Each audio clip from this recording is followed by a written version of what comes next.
Hi friends, welcome back to financial wisdom with Aakash. आज के video में मैं इन्वेस्टिंग के बारे में एक बहुत इंपॉर्टेंट फैक्ट शेयर करने वाला हूँ। And every person who invest their money और is about to start their investing journey must know this fact. So the statement is कि आप इन्वेस्ट करके अमीर नहीं बनने वाले। आई नो अब इस पे काफ़ी लोग बोलेंगे कि हमने ना यूट्यूब पे बहुत सारे वीडियोस देखे हैं जहाँ पे फाइनेंशियल इन्फ्लुएंसर्स ने बताया है कि अगर मैं कंटिन्यूअसली म्यूचुअल फंड्स में इक्विटीज़ में एसआईपी करते रहूँ तो करोड़ों रुपयों के मालिक बन सकते हैं। तो द सैड रियलिटी इज कि वो जो कैलकुलेशंस हैं वो प्ले आउट नहीं करने वाली। उसके मैं आपको रीजंस भी बताता हूँ। सबसे पहला रीजन इज टैक्सेशन। वो जो इक्विटीज जो एसेट क्लास है जिसमें आप एसआईपी करते हो, उसमें जो long term capital gains tax है वो आज से कुछ समय पहले, टू बी प्रिसाइज 2018 से पहले तक उसमें taxation was zero. For example कि अगर आज की 2018 से पहले अगर किसी ने कोई 100 रुपीज़ का फॉर एग्जांपल शेयर परचेज किया एंड उसको 200 रुपीज़ पे सेल किया, तो जो उसका जो गेन आया ना 100 रुपीज़ का जो प्रॉफिट हुआ, उस पर कोई टैक्स नहीं लगता था। आज की डेट में ये टैक्स है 12.5%। एंड जो ट्रैजेक्टरी चल रही है उसको देख के लग रहा है कि फ्यूचर में इससे ज़्यादा ही होगा। आज से 20-30 साल बाद डेफिनेटली इससे ज़्यादा होगा। तो इन्वेस्ट ये जो चीज़ है ये कभी अकाउंट में की ही नहीं। वो एक्सेल के कैलकुलेशन जो भी दिखाए ये अंकुर वारिकू जी ने, वो कभी अकाउंट में हमने लिए ही नहीं टैक्सेशन को। ये जो जितने भी फाइनेंशियल इन्फ्लुएंसर्स हैं ना, ये उस टाइम पे अमीर बने हैं या उस टाइम पे इक्विटी इन्वेस्टिंग करके रिच हुए हैं जिस टाइम पे टैक्सेशन वाज जीरो। अभी फ्यूचर में क्या होने वाला है उसके बेसिस पे कोई डिस्कशन नहीं करता। तो that is why we have to be forward looking, investments have to be forward looking and उसके रिटर्न्स भी जो हमें कैलकुलेट करने हैं, it has to be forward looking. So this is one point which people usually miss. एक और मैं आपको रीजन बताता हूँ कि वाई विथ इन्वेस्टिंग और why investing is not enough to make you rich. कि जो इन्वेस्टिंग में जो एक जनरल प्रिंसिपल जो डिस्कस किया जाता है, दैट इज कि अगर हमारी इन्वेस्टमेंट्स जो हैं वो इन्फ्लेशन को बीट कर रही हैं अच्छे से, राइट, तो इन्वेस्ट करके हम अमीर बन सकते हैं। Because inflation is let's say rising by 6-7% और हमारी इन्वेस्टमेंट इज राइजिंग बाय 10-12%, तो then there is a difference between the inflation and our investment का रिटर्न। तो हम स्लोली स्लोली अमीर बन जाएंगे। But people miss out on one thing here. There is something called as aspirational inflation. ये चीज आप नोट करो, एस्पिरेशनल इन्फ्लेशन। अब एस्पिरेशनल इन्फ्लेशन क्या है, मैं एक एग्जांपल से एक्सप्लेन करता हूँ।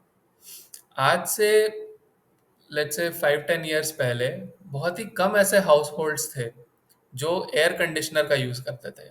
बट आज लाइक कंपेयर टू पास्ट काफ़ी ज़्यादा है। अगर मैं आपको डेटा भी शेयर करूँ ना, तो 2021 में ही I think approximately 5% of households use to own an AC, air conditioner, and 2024 में ही this data has become more than 8%। तो ये जो लोग हैं जो पहले एसी यूज नहीं कर रहे थे बट आज की डेट में कर रहे हैं, इन्होंने तो कभी अपनी इन्फ्लेशन की कैलकुलेशन में इसको अकाउंट में लिया ही नहीं। क्योंकि इन्फ्लेशन तो भाई आप उसी चीज पे कैलकुलेट करोगे ना जो आप स्टार्टिंग से उस पे खर्च करते आ रहे हो। फॉर एग्जाम्पल कि आज से आप 10 साल पहले जो एक मिल्क का जो 1 लीटर का पैकेट है उसका जो कॉस्ट था, एंड आज वही सेम 1 लीटर पैकेट का जो कॉस्ट है, उसमें जो डिफरेंस है उससे इन्फ्लेशन की कैलकुलेशन की जा सकती है। बट अब जो नया खर्चा ऐड हुआ, जो एयर कंडीशनर जो पहले कभी यूज ही नहीं हो रहा था अब स्टार्ट हो गया यूज होना, तो ये तो कभी इन्फ्लेशन में अकाउंट में ही नहीं आया। तो this is something called as aspirational inflation, जो लोगों ने कैलकुलेट कभी करी ही नहीं एंड कभी सोचा ही नहीं। सो आपको अब ये सोचना है कि are your investments beating aspirational inflation also? May be, may be not, nobody knows, it's difficult to calculate. But the point I'm trying to say is कि just beating inflation might not be enough. You also have to take into account aspirational inflation. अब और मैं अगर एक और example अगर मैं दूं एस्पिरेशनल इन्फ्लेशन का, तो दैट इज एयर ट्रैवल। आज से आप जाके डेटा चेक करना, लास्ट के 4-5 years में कितने percent of Indians have started using air travel. आप एंड ऐसे बहुत सारे खर्चे आप निकल के आएंगे जो कि अब एस्पिरेशनल इन्फ्लेशन का पार्ट बनेंगे, एंड फ्यूचर में ऐसी और भी एस्पिरेशंस आ सकती हैं which we have never taken into account when we do inflation calculation. Normal 7% मान लिया, अज्यूम कर लिया, but that is on the existing खर्चा। अभी कुछ नया ऐड हो गया तो वो पूरी कैलकुलेशन ही बिगड़ गई। I hope you are able to understand. तो अब भाई पीपल माइट थिंक राइट कि यार this is a bit demotivating, क्योंकि अगर इन्वेस्ट करने के भी अमीर बनना गारंटीड नहीं है, तो then should we really do investing, should we really learn investing? हाँ, तो the answer is still yes, कि we still need to learn how to invest and we still need to invest our money.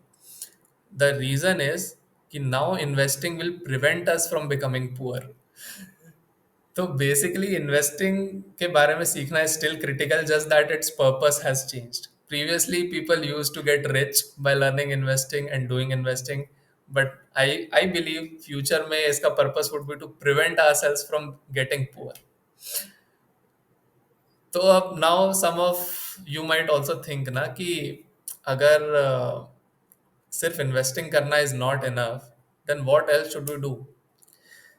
तो इसका मैं आपको एक बहुत interesting observation share करता हूँ। To, in simple words, इसका answer is apart from investing, we also need to focus on increasing our income. No, this is very simplistic answer, but I'll tell you कि इसका एक like a very living example and a very important example. तो I hope आप सबने Warren Buffett का नाम सुना होगा। Warren Buffett is one of the top class investors of the world. जो लोग नहीं जानते आप गूगल कर लेना उनके बारे में। तो he is considered one of the top class investors. Investor word use हुआ है उनके लिए, एंड वो I think top 10 richest people की लिस्ट में भी आते हैं। आई थिंक 5 या 6 कुछ उनका नंबर है, I am not sure, you can check, but he is in top 10। तो उनके लिए एक इन्वेस्टर वर्ड यूज हुआ, and he is top 10 among the top 10 richest people. तो लोग सोचते हैं कि शायद इन्वेस्ट करके रिच बन सकते हैं, but what people fail to realise is कि वॉरेन बफे ने इन्वेस्ट तो किया है, बट सिर्फ इन्वेस्ट नहीं किया है। He also has a company.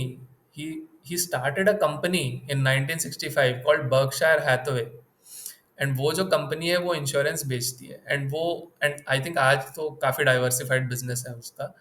तो उस बिजनेस से जो इनकम आती थी उसको इन्वेस्ट कर करके he has reached that point कि he has become like joined the top 10 richest people of the world. So again, the point or the key takeaway which I want to give in this video is कि just investing might not be enough. We also have to ensure to increase our income and ensure more cash flow, inward cash flow. Thank you very much.